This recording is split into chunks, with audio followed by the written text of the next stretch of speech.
So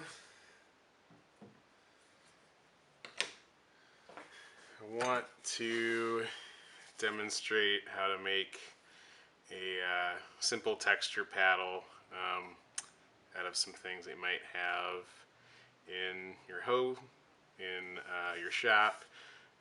So this is just nylon rope wound around a 2x4 it's only attached by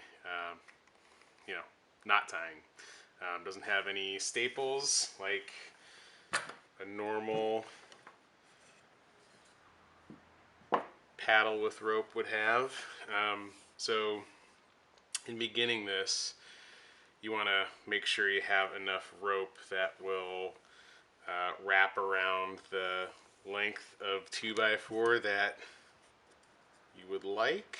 This will be a little bit short. So beginning this, I want to have one end of the rope this way and then wind it around so I have two loops on other sides, and you'll see how that comes together here. And then I'll begin with taking one end of the rope. This works out well just because I'm right-handed. Do the opposite if you're left, right?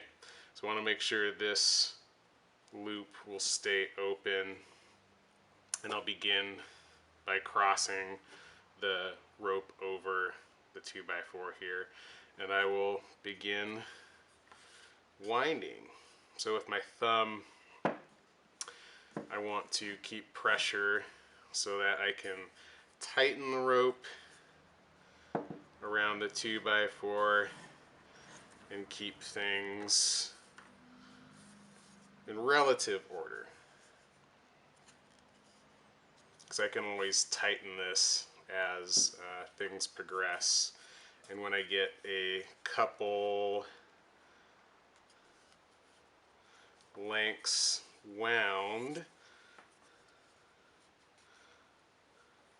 I'll place this back down, and remember, I want to keep my thumb here or else this will just slip out because it doesn't have anywhere to go. And then this length of rope, the end, will go in that loop and then pull taut. Alright, so we'll just pull it tight enough where it won't slip, and then I can continue winding, right? And continue wrapping around. You can do it a number of ways. If I turn the board, I can tighten as I go, and I can also see what the other side is going to look like. These spaces right here can be cinched up as I move along. And as I move along, I can move the rope into place, kind of shimmy it out to the end of where I'm going to be, hammering or paddling my work. And I'll continue on. There you go. That's a good ledge right there. So as I said in the beginning, these, you can staple them onto, or you staple the ends of the rope onto the board, but if you don't have a staple gun, well, this is a good method to do. So now that I have this ready to cinch down, I'll begin by pulling on this end of the rope. I'll hold this in place with my right hand so that I don't loosen what I've just wound. And you can see I need a little bit more here, so I'll take out one length of rope around the 2x4. run that through the other side. And before I tighten this up, I want to pull this end of the rope to tighten this other side here and just work back and forth. So pulling the rope tight here around the corners and pull that tight. And then for a final tightening, pulling on both ends. So, I mean, this is a shorter length of rope than what you might need.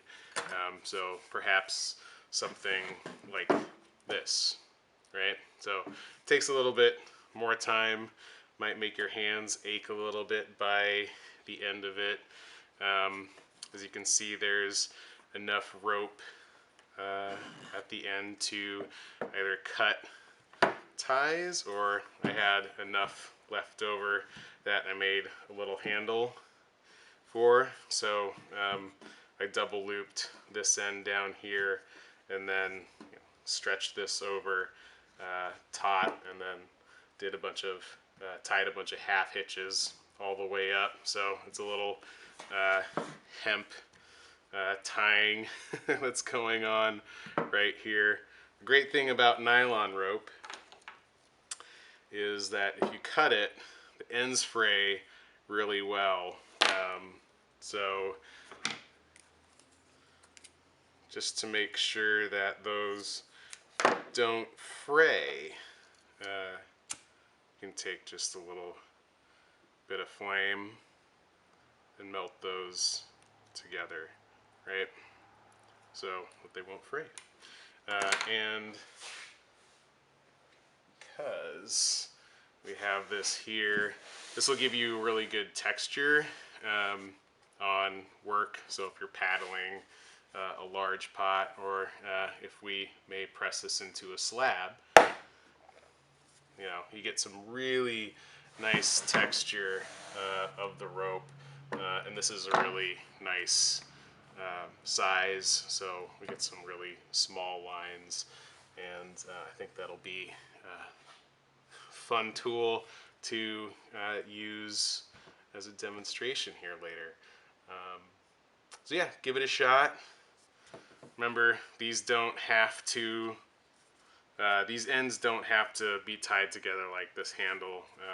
I just had enough rope that it just worked out that way. So if you cut this end off here and there, it should be tight enough. It'll loosen over time, but for a quick tool build, it works out pretty well.